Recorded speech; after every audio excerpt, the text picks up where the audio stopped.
예, 안녕하십니까. 제가 오늘 오다 생각해 보니까 1년에 한두 번 정도씩 울산을 지난 수십 년 동안 왔다는 생각이 들었습니다. 울산이 1960년에는 그냥 고래 잡는 어촌이었습니다. 이 울산이 오늘 서울에 못지않은 대도시로 성공하게 된 것이 바로 지금 이승만 박정희가 건설한 대한민국의 현대사를 그대로 보여주고 있다고 생각이 됩니다. 1960년 박정희 대통령이 군사혁명을 일으켰을 때 그때 우리나라가 어느 정도로 살고 있었느냐 하는 것을 우리가 한번 데이터로 생각을 해볼 필요가 있을 것 같습니다. 1960년에 우리나라 국민 한 사람이 1년 동안 열심히 노력해가지고 돈을 번 돈이 80달러였습니다. 80달러. 지금 또 10만 원이 우리가 그때 1년 동안 벌 돈이었습니다. 그때 북한은 얼마를 벌었느냐? 북한 사람들은 240달러를 벌었습니다. 북한이 우리보다 3배를 잘 살았던 나라입니다. 그리고 1960년에 우리가 80불을 벌고 있을 때 저쪽에 있는 필리핀은 800달러를 벌고 있었습니다. 필리핀은 우리보다 10배 잘 살던 나라였습니다.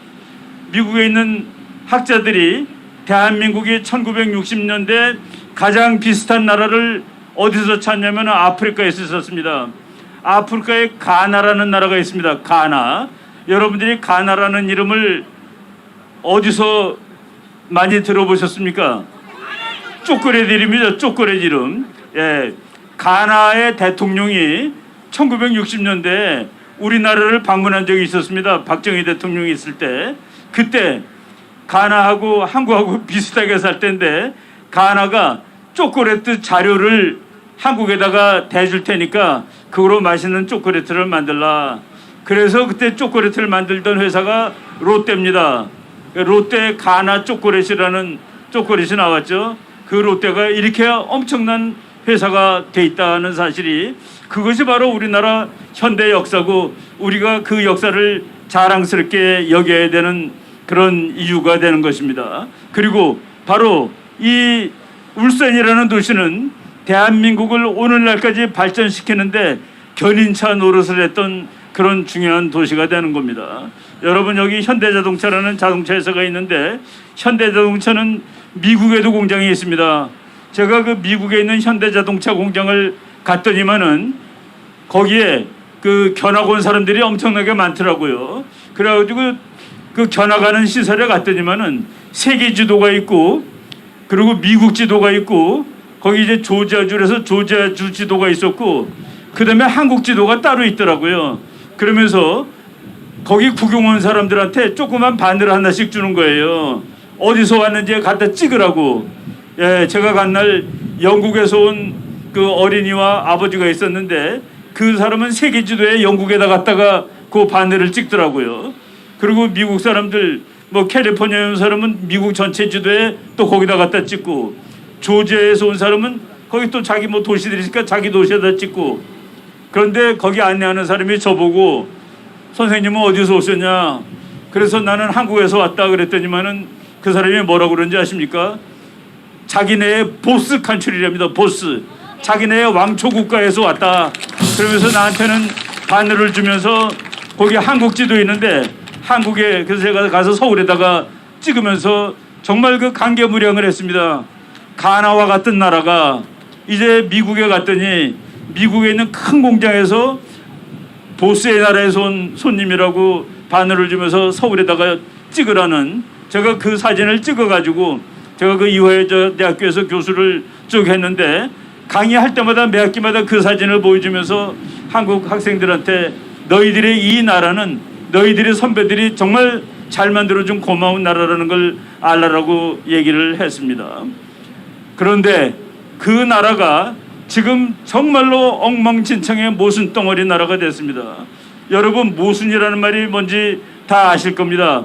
모순 그러면 이건 말이 안 되는 소리를 모순이라고 그러죠. 옛날 중국에 어떤 장사꾼이 창을 파는 장사꾼이 있었습니다. 이 창은 못 찌를 물건이 없다. 뚫지 못할 물건이 없다면서 이렇게 그 창이 얼마나 잘 뚫는지를 광고하고 다녔습니다. 그 사람이 어느 날은 방패를 가지고 와서 이 방패는 뚫을 물건이 없다라고 또 선전을 하는 겁니다. 그러니까 자기가 파는 창은 못 뚫을 물건이 없고 자기가 파는 방패는 못 막을, 그러니까 말이 안 돼서 그게 바로 모순입니다. 창과 방패라는 뜻입니다. 대한민국에 모순이 넘쳐 오르고 있습니다. 첫 번째 모순은 북한의 모순입니다. 북한의 모순은 뭡니까? 세계에서 제일 가난한 나라가 핵폭탄을 만들고 앉아 있는 겁니다.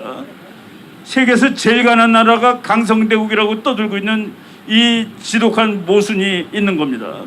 예, 아까 우리가 80달러 벌 때 북한은 240달러 번다고 얘기했죠. 우리보다 잘 살던 나라입니다. 지금 우리는 북한보다 50배 잘 사는 나라가 됐습니다. 대한민국은. 지금 대한민국은 필리핀보다도 10배 잘 사는 나라가 됐습니다. 바로 그것이 우리 역사인데, 굶어 죽는 나라가 핵폭탄을 만들고 있는 이 모순. 예, 우리 어제 목사님들이 지금 우리나라 사람들 배가 많이 나왔다고 그랬는데, 미국의 유명한 학자가 지구상에 사는 사람들을 세 가지로 구분했습니다. 하나, 밥 먹을 때마다 칼로리 따지는 사람들, 그리고 살 빼려고 돈 쓰는 사람들. 여러분, 살 빼려고 돈 쓰는 사람들 우리나라에 무지하게 많습니다. 그런 나라가 있고, 두 번째는 따지지 않고 먹는 겁니다. 왜? 살아야 되니까. 그리고 세 번째는 다음번 밥이 올지 안 올지 모르는 사람들. 예, 지금 대한민국은 살 빼려고 돈 쓰는 나라가 되었고, 북한은 다음번 밥이 올지 안 올지 모르는 나라가 되었습니다. 그런데 다음번 밥이 올지 안 올지 모르는 놈들이 핵폭탄을 만들고 앉아있는 첫 번째 모순. 두 번째 모순은 더 심각한 겁니다. 두 번째 모순은 지금 대한민국은 살 빼려고 돈 쓰는 나라입니다. 살 빼려고 돈 쓰는 나라가 다음번 밥이 어디서 올지 모르는 나라의 이데올로기를 따라하고 좋다고 흥분하고 그것을 하겠다고 설치고 있는 이 미친 짓거리가 대한민국에 있는 겁니다. 대한민국의 모순. 야, 지금 배가 불러서 살 빼는데 돈 쓰는 나라가 다음번 밥이 어디서 올지 모르는 나라가 택한 이데올로기를 따라하겠다는 녀석들, 뭐 쉽게 얘기하면 주사파들입니다. 바로 이 모순. 여러분, 정치학에서 혁명은 언제 하느냐? 모순이 너무 심해서 그 모순이 말로 해결되지 않을 때 그때 혁명을 하는 거라고 되어 있습니다. 그래서 이 이름을 쓴 겁니다. 우리가 무슨, 여러분들 뭐 많은 사람들이 극우 하는데 극우가 뭡니까? 극우는 말이죠, 마음에 안 들면 가서 칼로 찌르는 게 극우입니다. 예, 우리는 다 말로 합니다. 헌법적 절차를 존중합니다. 민주주의를 존중합니다. 인권을 존중합니다. 생명을 존중합니다. 예, 대한민국 정말 괜찮은 나라였습니다. 이승만 박정희 대통령이 만든 이 나라, 앞으로 우리가 더 발전시키고 통일되면은 우리 강대국 됩니다. 대한민국 강대국 되는데 멀지 않습니다. 만약 오늘 우리가 통일하면은 우리는 군사력이 프랑스와 같고 경제력이 영국과 같고 그리고 인구가 독일과 같은 세계 5대 강국으로 그냥 올랐습니다. 그리고 우리 국민들이 조금 노력하면은 미국의 많은 학자들이 얘기했듯이 세계 2등으로 올라갈 수 있습니다.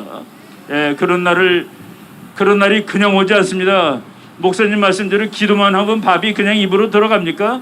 예, 우리가 노력을 해서 정말 좋은 나라를 만들어야 됩니다. 우리 선배들이 이 좋은 나라를 우리한테 물려줬습니다. 우리들은 우리 후손들한테 정말 세계에서 괜찮은 나라, 이런 나라를 물려줘야 되는데 지금 우리는 그런 것을 해줄 우리 정치가들을 기대하지 못합니다. 오랫동안 참았습니다. 그런데 그들은 우리를 배반하고 말았습니다. 바로 이러한 상황에서 우리라도 나서서 이 나라를 구하고 우리 후손들한테 좋은 나라를 물려주자. 그래서 우리 목사님이 이렇게 길로 나오셨다고 생각을 합니다. 여러분, 뭐 여기 참 열정 많으신 분입니다. 울산 분들 정말 제가 좋아합니다. 마지막으로 제가 요 바로 위에 있는 영천에서 장교로 근무를 했는데 여기 자주 왔습니다. 제가 길에 이제 버스 기다리려고 서 있으면은 영락없이 자가용차가, 그때는 자가용이라고 그랬습니다, 와서 씁니다. 장교님, 시외버스 정류장 가시는 모양이죠? 예, 타세요.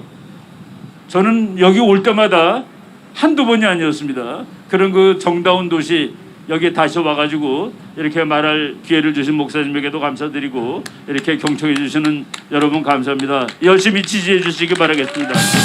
여러분 이충근 박사